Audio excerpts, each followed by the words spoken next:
الحمد لله رب العالمين والصلاة والسلام على سيدنا ونبينا محمد وأهل بيته الطيبين الطاهرين. اللهم صل على سيدنا محمد. Fellow scholars, brothers, sisters, elders, Assalamu alaikum wa rahmatullahi wa barakatuh. A small correction, Sadiq Dewji. We are very blessed to have Sayyid Adil, and only Sayyid Adil with us. When you have water, you have to do wudu. Wudu, when you have water, you are not allowed to do tayammum. That's the massage. When Sayyid Adil is there, you hold on to him. We are very fortunate. That's what I'll be doing. So, inshallah. Mabruk to all of you for having been chosen and having been invited for this spiritual journey. You've not been invited by Sadiq Dewji. You've been invited by the Imam of the time. You've been invited by Abu Abdullah Hussein alayhi salam.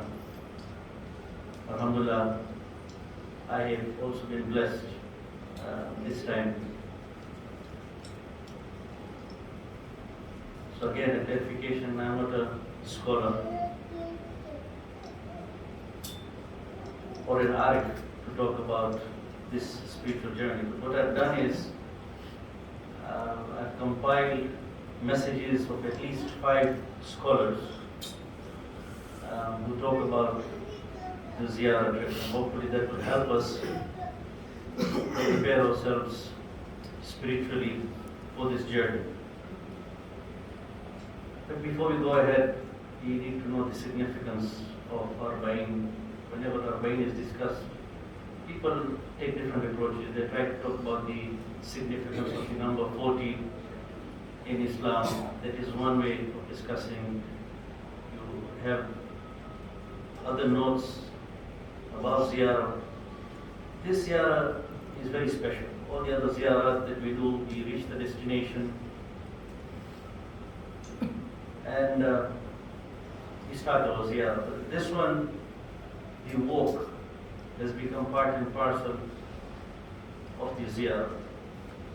And there is a lot of significance in this walk, as we'll hear later on. But it's the sunnah of Jabir bin Abdullah al-Ansari, who was the companion of the Prophet, and he saw all the Imams till the 5th Imam. He was blessed to see all the Imams. And he was the first Zahir of Imam Hussein alayhi salam. So the riwayah says that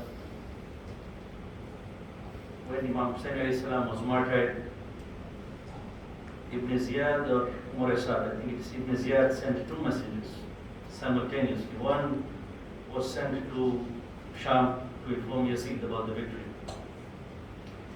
And the other one was sent to Medina to inform the residents of Medina about the martyrdom of Imam Hussein alayhi salam, about the defeat of Banu Hashim.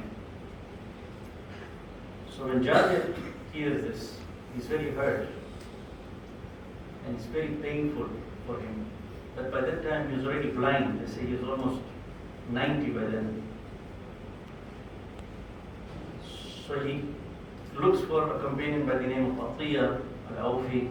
He says, will you come with me? I want to go and do Ziyarah of Abu Abdullah Hussein. And Atiyah says, yes, I will come with you. Now, we have to remember the situation was very bad at that time. There's a lot of oppression going on from whatever they did to Bani Hashim. So the times were very, very difficult. The route was very difficult. Anybody who was found or somebody just had the hints of becoming ashab or one who showed love of Ahlul Bayt would be killed. So in these difficult times, Jabir was blind, but still he set off for this journey. And this whole sunnah is his. This Arbaeen Ziyarat is his. When he reaches Kabbalah, the details have been given in Mafatih. He reaches the way he does ghusl, and the way he approaches the grave, he collapses, and then he is they sprinkle water on him, and the verses that he says. But the whole point is, this trip is always difficult. A ziyarah trip, there will always be hurdles. There will be a lot of tests. And this Arbaeen is no different. You were very close to not going for the ziyarah. Just a few days back, there was panic. Flights were cancelled, curfews in Baghdad, and so these are the difficulties, right from the time of Jabir till today. And now it has become a threat to the enemies. So they'll do everything to stop it, and they nearly succeeded this time. But two mujtahideen intervened. Two mujtahids intervened. So this time in this ziyarah, we should not forget these two mujtahids in our du'as. They were the ones who diffused everything behind the scenes. Muqtada al-Sadr was misbehaving. So one was Ayatollah Sistani, may Allah protect him. Another one is Ayatollah Hayri, Qadim Hussein Hayri, who is based in Qom, but he was from Najaf and he migrated to Qom. But he has given up his ijtihad now. But before he did that, he reprimanded Muqtada al-Sadr. Muqtada al-Sadr was following him, and he says, "You are a disgrace to your family, and you should stop doing what you're doing." And Ayatollah Sistani sent a message to him, telling him that there's going to be a civil war amongst Shias. Shias are going to kill fellow Shias, and this blood is going to be on your hands. And that's the reason Muqtada al-Sadr backed off. He's retired from politics. He ordered his people to leave the green zone, and things have gone back to normal. Flights are back to normal. Curfew has been lifted. So we should not forget these two mujtahids in our du'as this time. God has facilitated this ziyarah through these two mujtahids. A very strong message to us. We should not underestimate these spiritual personalities. We should hold on to them, hold on to their guidance, because that's the only thing that we have as Shias. So many coups have happened. Sri Lanka, Pakistan, and everywhere else, they've succeeded. But this one they did not succeed because of our mujtahideen. So that shows the importance of this ziyarah, and mujtahids intervene to facilitate it. So you're very fortunate to be embarking on this journey. So before we leave, one thing that is very, very important is the niyyah. What intention are we going with? An intention is usually made before the journey, before we leave, before we plan, and it's still not late. We can still make our niyyah. The hadith says niyyah is one of the two acts. So when you perform an action, every action is divided into two. The action itself, but before that the niyyah. So niyyah is equally important. As much as your ziyarah is important, but niyyah is equally important. And whatever niyyah you make, this trip is so blessed that whatever niyyah you make, it will be granted. So ulamas advise us that please make a very lofty niyyah, because it's a trip in which your du'as are granted. Your niyyah will be rewarded according to your intention. So make lofty, very high intentions. So a few intentions that people make. One is thawab. It's a lot of thawab. So one will say, I just want thawab. So you get your thawab. That is one niyyah. Somebody else will say, I have my hajat. There's some things I've been craving for in this world, and I really want them. I have difficulty in my job, my family. So I have my hajat, and Karbala is one place where all the hajats are granted, so I'm going for ziyarah. Fine, nothing wrong. This can be your niyyah, inshallah it will be granted. Number 3, manta, nadar. Some people will say, if I'm granted this thing, I will do the ziyarah of Imam Hussein alayhi salam. In that case, it becomes almost wajib. Number 4, family outing.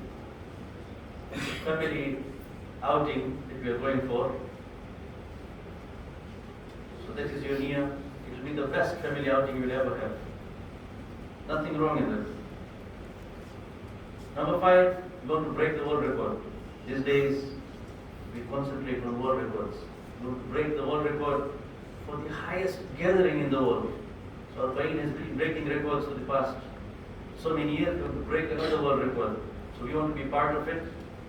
When it's put up in the Guinness Book of World Records, we should say we were there. So it will be granted, inshallah. Number 6, now we go a bit higher. You know, we want to be counted as a mu'min. Why? There's a hadith of 11th of Imam. He says there are 5 signs of a mu'min. One of them is ziyarah on Arbaeen. So I want to be counted as a mu'min, I want to qualify as a mu'min. That's why I'm doing this ziyarah. Alhamdulillah. What a good intention. That will also be granted, but of course the other 4 also should not be left behind. So the other 4 criteria, that also needs to be, since all 5 go together. If possible. Allah is merciful, is gracious. If you can't, 5 is a good number. And you can easily calculate percentage based on 5. Each criteria is 20%. So if you do ziyarah of Arbaeen, 20% more. You do another one, 40%, 60%. You do all 5, inshallah, 100%. So that is number 6. You could make this intention. You know, we counted as a more. Number 7. So to emphasize this 7, let me give you a small story, a true story. And it's in the books of history. When Imam Hussein alayhi salam was going from Medina to Karbala, he passed different stations and he gave different khutbahs in different places. So in a place called Bani Muqatil, he meets a person by the name of Ubaydullah ibn Ghurfi, al-Ju'fi. He meets him, he doesn't meet him, but this person happened to be living there or he was stationed there. And Imam comes to find out, so he sends a messenger that please go and call him. Tell him that the Imam is calling him. Ubaydullah ibn Ghurfi refuses. He says, no, I don't want to meet Imam. So then Imam alayhi salam himself goes to Ubaydullah ibn Ghurfi. He goes and sits with him. And he tells him, Ubaydullah, I invite you to join me in this journey. Why? He says, if you join me in this journey, it will make up for your past. You have a very sinful past, Ubaydullah. If you join me in this journey,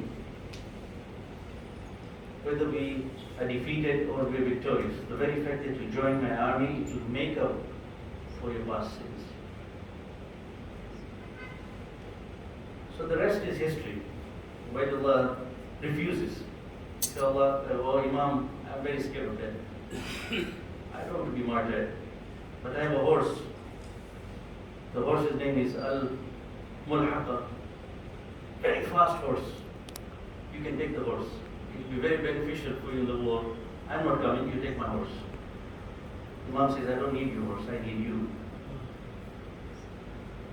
So based on this, Imam, right from the time he started his journey from Medina, it was God's command, he was following it, he was the one who took the initiative, and everybody else joined. There are some people who joined because of the status of Imam. There are some people who had to be invited, and Imam invited each and every one that he met on the way. So Zuhair bin Qayyim, and people like Ubaydullah and so many more. So this trip, if you understand this story, it will change our thinking. You might think that we're going to ziyarah because of my savings. I've saved this much money and I'm going. I'm going because of all the ibadat that I've done. I've done so many du'as and Allah has answered this prayer. And so many more things that we can say, this is our effort that we are going for ziyarah. No. We are only going for ziyarah because Abu Abdullah Hussein has invited us. Just the way he invited each and every one in the trip, Imam has invited us for this trip. And he does not invite randomly. In fact, his invitation was open to all, not only to the pious ones and the sinful ones, like Ubaidullah. You have a past, you have a sinful past, come with me. Come to me. You can change your past just by this trip. We all have a past, not a very pleasant past. With this trip, we can change it based on this story. So we are accepting Imam's invitation. This is a niyyah. We are saying, no, we want to change our past. After this trip, I'm going to be a different person. So that's a very, very powerful niyyah. That after this trip, I'm going to make an effort. I'm going to change as a person. And so many people changed at the last moment, like Robert. So we are accepting Imam's invitation.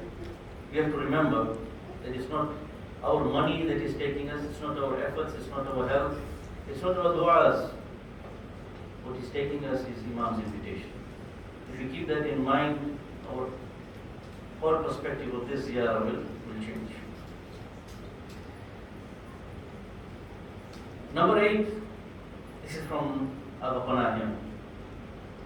Arbaeen says that this Arbaeen, you see people gathering, it is not something that is happening now only. This was planned right from the time of the Prophet. So there is a hadith of the Prophet which Jabir narrates that every step that you take will be rewarded. The very words, and it's again mentioned by the sixth Imam, every step, specifically steps were mentioned. Arbaeen says, right from that time they knew that the walk is going to become popular. And maybe that's why it has been emphasized. Go walking. Walk towards Karbala. Every step will be rewarded. So that is one. Secondly, of course, the hadith of the 11th Holy Imam. 11th Holy Imam, Imam Hassan Askari alayhi salam. That hadith that he gave 1400 years back was for these times.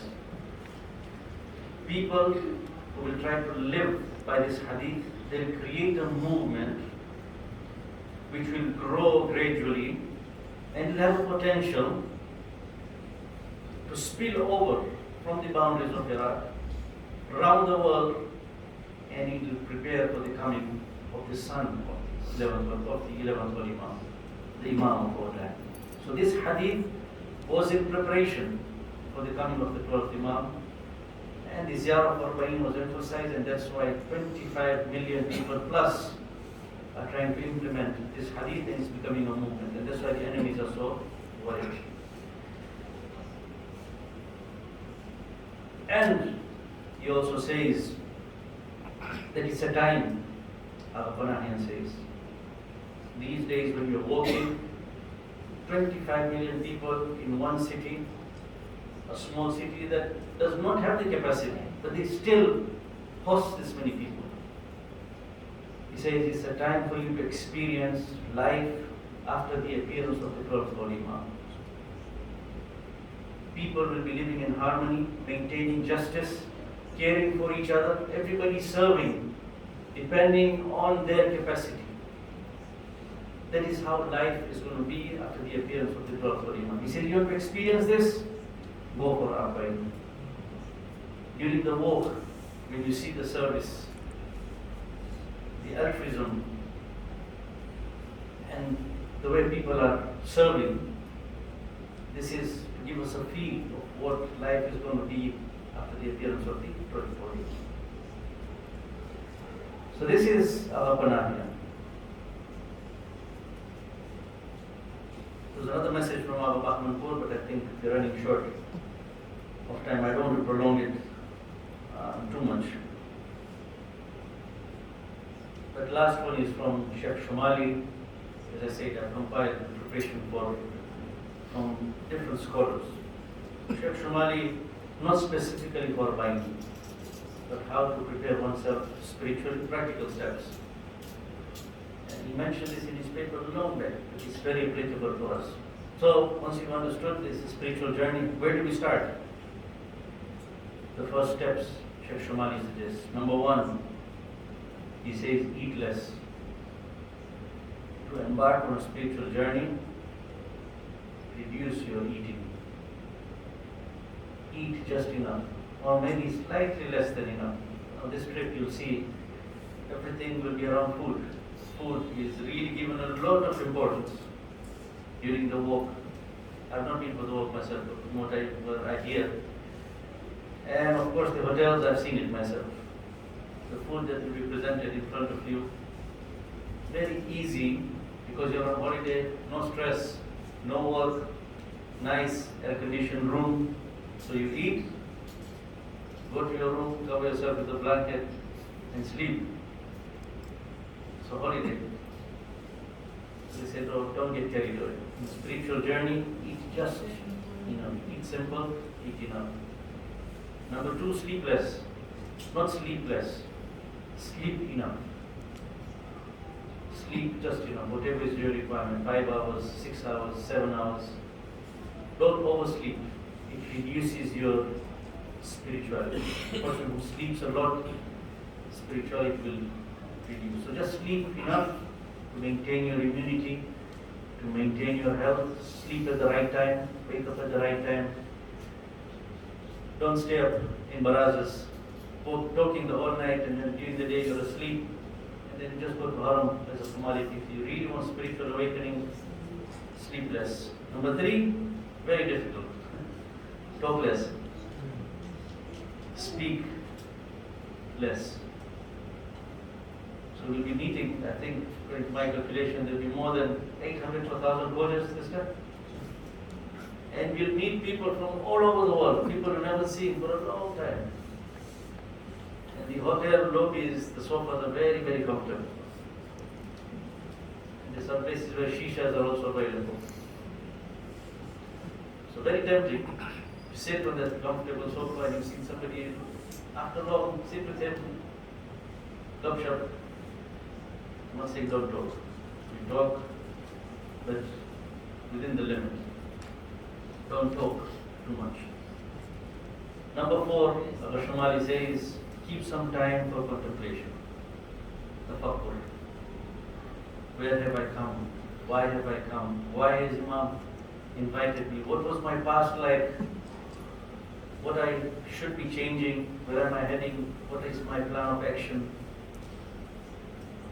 Very important.